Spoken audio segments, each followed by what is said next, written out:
ایک محفل کے اندر حضرت امام علی علیہ السلام سے سوال ہوا، کون سے جانور بچے دیتے ہیں اور کون سے جانور انڈے دیتے ہیں؟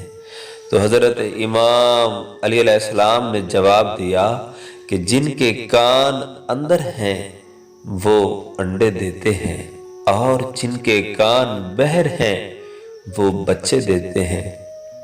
وہ آدمی جواب سن کر بیٹھا تو ایک دوسرا آدمی کھڑا ہو گیا اور پھر سے یہی سوال دہرایا، یا علی، کون سے جانور بچے دیتے ہیں اور کون سے جانور انڈے؟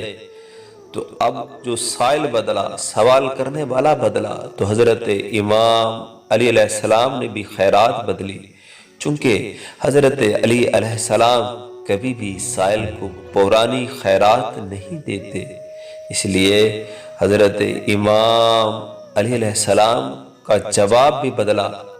امام علی علیہ السلام نے جواب دیا، سن، جو اپنے بچوں کو دودھ پلاتے ہیں وہ بچے دیتے ہیں اور جو اپنے بچوں کو غذا یعنی دانا کھلاتے ہیں وہ انڈے دیتے ہیں۔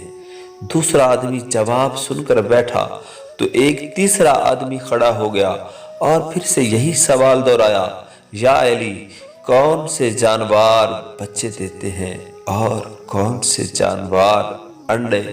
تو حضرت امام علی علیہ السلام مسکرائے اور فرمایا، تیرے لیے بھی نیا جواب ہے، سن، جو اپنی غذا کو چبا کر کھاتے ہیں وہ بچے دیتے ہیں اور جو اپنی غذا کو صرف نگلتے ہیں وہ انڈے دیتے ہیں۔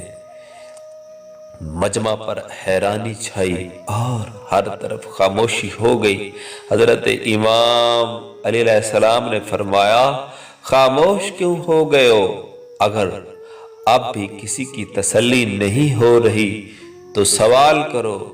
میں ابو طالب کا بیٹا علی تمہیں قیامت تک دعوت دیتا ہوں، تم یہی سوال دہراتے رہو، میں ہر دفعہ تمہیں نیا جواب دیتا رہوں گا۔